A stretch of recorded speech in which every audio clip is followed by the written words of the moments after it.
Even the biggest comedy stars with multiple successful television sitcoms to their name occasionally appear in a series that, over the course of time, will be forgotten by audiences.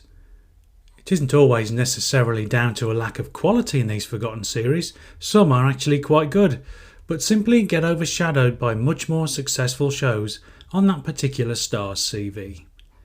In today's video, part 1 of a new series, we'll take a look at 5 of the UK's favourite comedy stars and the now forgotten sitcoms they starred in.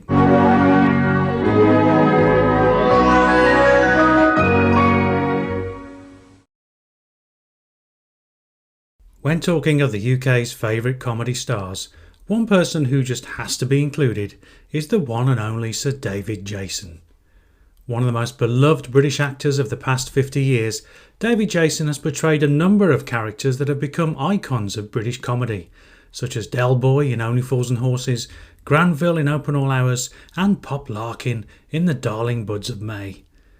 While David's popularity slowly rose over the course of the 70s, before exploding in the 80s, he appeared in a number of sitcoms that, while moderately successful at the time, don't get mentioned often today. In 1974, David took the title role in the London weekend television sitcom The Top Secret Life of Edgar Briggs, in which he played a bumbling, inept spy who somehow always managed to crack each case he was assigned to. Not a big ratings success, the show ran for one series of 13 episodes. A couple of years later, the then rising star was cast in another LWT sitcom, Lucky Fella. David was Shorty Mepstead, a shy but caring young man who was in love with the girlfriend of his much more confident brother. Although of a higher quality than Edgar Briggs, Lucky Fella also lasted just one series. A longer lasting series came along in 1977 in the shape of A Sharp Intake of Breath.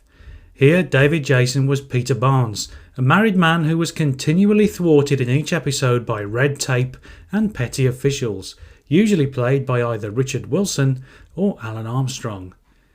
A Sharp Intake of Breath ran for 4 series till 1981, the year which saw the first episode of a certain Only Fools and Horses broadcast.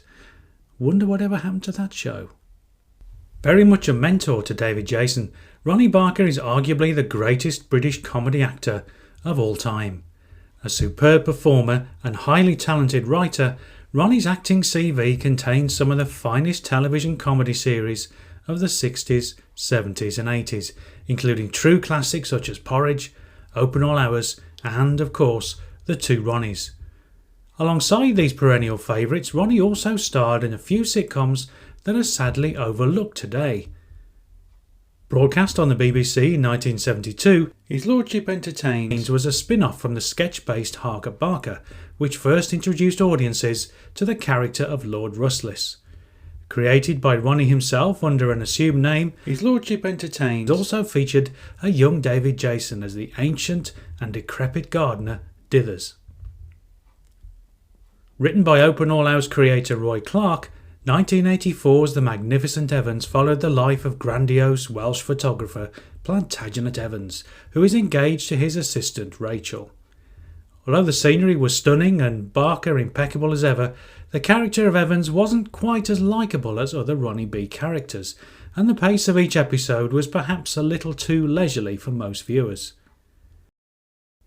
Ronnie Barker's final acting role before retiring in 1988 was the 1930s set single-series sitcom Clarence, in which he played short-sighted removal man Clarence Sale, an accident-prone but likeable sort who moves to the Oxfordshire countryside with his new lady friend Jane Travers, played by Ronnie's longtime co-star Josephine Chewson.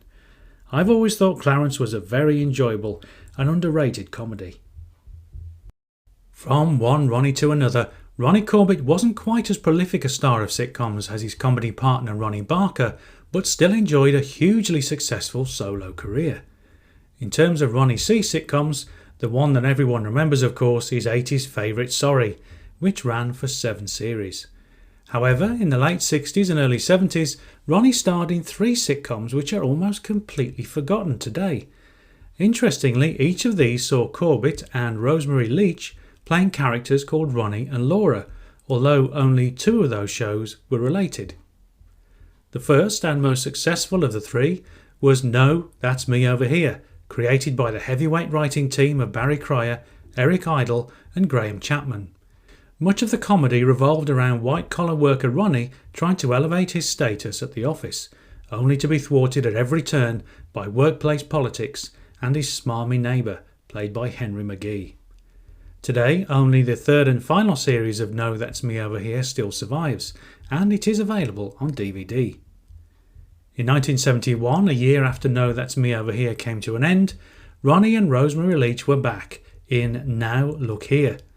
Written by Barry Cryer and Graham Chapman, Now Look Here was almost a forerunner for Sorry, with Ronnie C playing a lovelorn single man dominated by his mother. At the end of the first series, Ronnie happily finds true love in the form of Laura, and the second series revolves around their life as a married couple. In 1974, the writing team of Cryer and Chapman created a sequel to Now Look Here. The Prince of Denmark saw Ronnie and Laura inherit a pub and start a new life as publicans.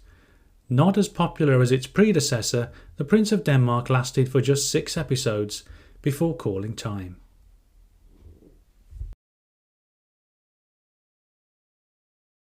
After finding stardom as the indomitable Margot Ledbetter in The Good Life, Penelope Keith consolidated her status as the First Lady of television comedy with her performance as Audrey Forbes Hamilton in the even more popular To the Manor Born. During the 80s and 90s, Dame Penelope starred in a number of sitcoms, the majority made by Thames Television. First, in 1983 though, there was another BBC series, Sweet 16. A generation gap romantic comedy broadcast on a Sunday evening. Sweet 16 made little impression on viewers and lasted just 1 series. In 1985 she made her first sitcom for Thames, Moving, which also boasted the likes of Ronald Pickup and Roger Lloyd Pack in the cast. Filmed without a studio audience, it lasted for just 1 series. After 3 successful series of the well-received Executive Stress, in which Penelope was reunited with her To the Manor Born co-star Peter Bowles, the start of the 90s saw her star in No Job for a Lady. This political sitcom starred Penelope as a newly elected Labour MP trying to make her way in what was at the time a largely male-dominated environment.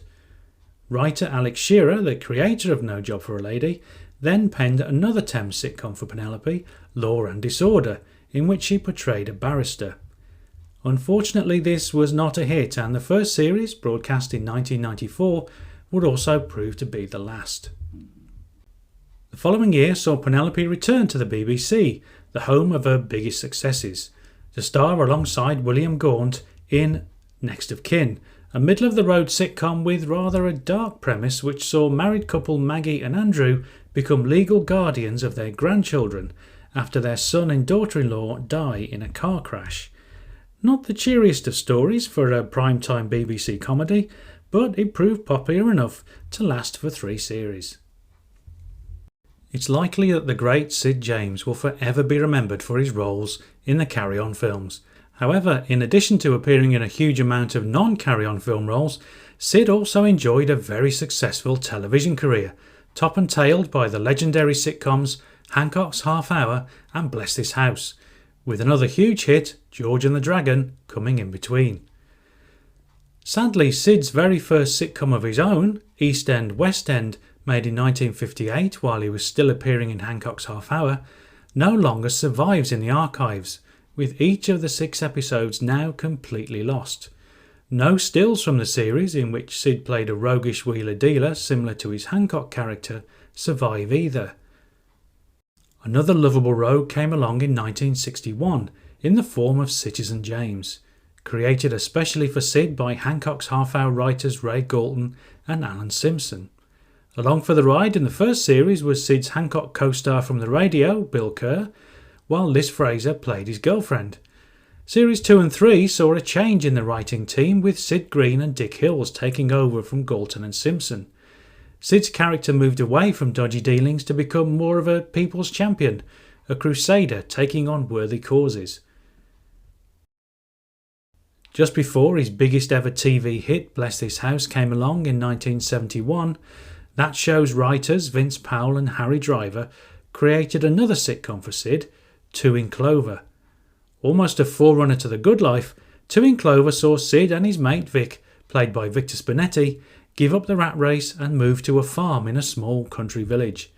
Most of the comedy came from the city pair trying to adapt to country life and cope with running a farm. Two in Clover ran for 2 series before Sid moved on to a certain Bless This House. If you've enjoyed this look at some of the lesser known sitcoms of our favourite comedy stars, then you may like the Great British Sitcom Quiz Book, written by myself and my lovely wife Lisa. The book features 1,000 questions on 100 of the biggest British television sitcoms of all time, and it is now available on Amazon. Many thanks for watching and for helping to keep those nostalgic memories alive.